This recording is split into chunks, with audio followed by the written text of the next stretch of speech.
Hi, welcome to Hat, the Hannah, Abby, and Philip cooking show. On today's show, we'll be cooking up some equations. We're going to learn how to change quadratic equations from standard form to vertex form, learn how to transform quadratic equations, and learn how to apply quadratics to real-world problems. First, we need to know the ingredients to make our equation. For vertex form, the ingredients you'll need to put in the equations are a y, an x squared, an h, a k, and an equal sign. Now with those ingredients, you can make an equation. Your equation would be y equals x minus h inside parentheses squared plus k. And from that equation, your vertex would be h comma k. For standard form, we can use some of the same ingredients, but we will have a different equation. The ingredients you'll need are a y, an a, an x squared, an x, an a, a c, and an equation sign. And from those ingredients, your equation will be y equals ax squared plus bx plus c. Now, to make vertex form, you can take your ingredients h comma k and plug them into the equation. If you have h comma k, which is your vertex, you plug h in after x, and then for k, it goes after the first part of the equation after the parentheses. Once you get vertex form, you can put that equation into standard form. To put into standard form, you expand the exponent and combine like terms. For example, you may have y equals parentheses x minus 4 squared plus 7. First step, you would expand the exponent to y equals parentheses x minus 4 and x minus 4 plus 7. Then, after you get y equals parentheses x minus 4 times parentheses x minus 4 plus 7, you can FOIL. FOIL means first, outer, inner, and last. So after FOILing, your new equation would be y equals x squared minus 8x plus 23. And now that's in standard form.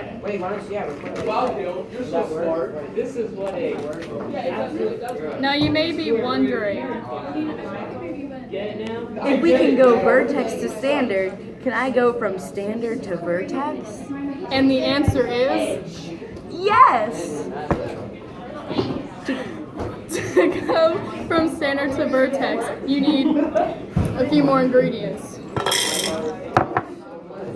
For example, if you have y equals x squared minus 8x plus 23, you can change it into vertex form. First, you'll have to find the vertex. You start by doing the negative b over 2a. So you would take x equals opposite of b over 2a and plug the opposite of b, which is 8, over 2 times a, which is 1, and you would get x equals 4. Once you get 4, you plug that into the previous equation. Once you solve it, you get 7, so y equals 7. So now you know that your vertex is 4 comma 7, and you plug it into the vertex form equation and get y equals parentheses x minus 4 squared plus 7. Now we'll explain how to do transformations. In a transformation, you're shifting the quadratic up, down, right, or left. If it's inside the parentheses, you're dealing with left or right movement. For example, if you have negative 2 inside the parentheses, you're moving the quadratic right 2. If you have plus 2 inside the parentheses, you go to the left 2. Moving up and down is different. Now we mix up these ingredients. If you have plus 5 outside, you move up. Having negative 5 outside would be down 5. For a quadratic application, there are some things you need to know about how to calculate the equations. For maximum height an object will reach, you go to your calculator, go to graph, calculate the vertex, and use the y value you get. For how long it will take for the object to reach the maximum height, you use the x value of the vertex. Now that we know all of our facts, let's try and solve some problems. What's the point? Okay, and now for some examples. The first one, convert to vertex form. You want to convert 2x squared plus 28x plus 27 to vertex form. First, you want to find the vertex. And to do that, you would do opposite of b over 2a. And when you plug it in, you would do the opposite of 28, which is b, over 2a. And a is 2, so you can just plug in 4. And when you do that, you get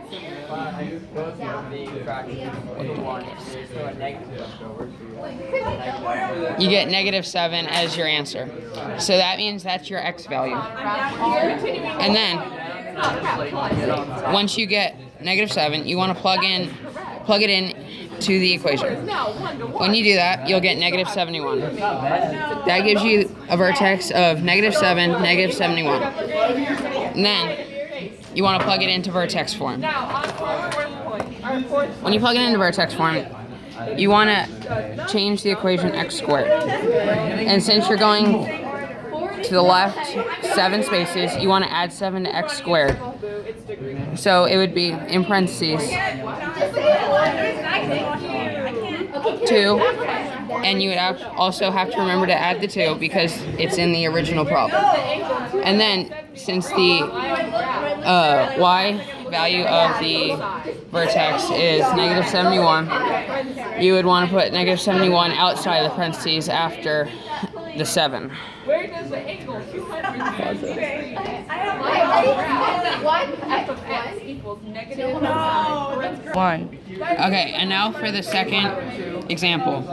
You want to convert to standard form. Your equation is y equals 1/2 times x plus 2 squared minus 24. And first you would want to get the vertex, which is -2, -24. Then you would want to distribute the exponent to x plus 2.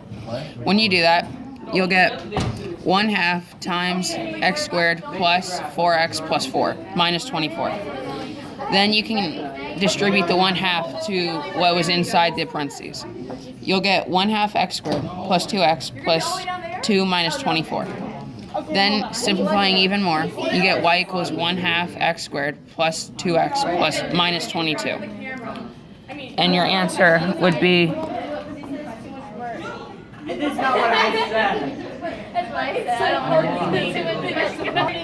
Alright, the third example is to move the graph of x squared plus 4x minus 2 so that its y-intercept is positive. And now there are a couple different answers, but the answer we put was x squared plus 4x plus t. And t would be equal to anything that's greater than 0. Because t is equal to c, and c is the y-intercept of an equation. Okay, the fourth example is an example of an applications question. You launch a rocket while at a park. While watching it fall, you want to know how high the rocket went. You remember the acceleration of your engine in that specific rocket is 120 feet per second. The rocket is launched from about 5 feet in the air. How high did the rocket go? You would use the equation -16t squared plus 120t plus 5 because -16 simulates gravity, 120 simulates the feet per second acceleration of your rocket, and the plus 5 is how high your rocket was launched. And then after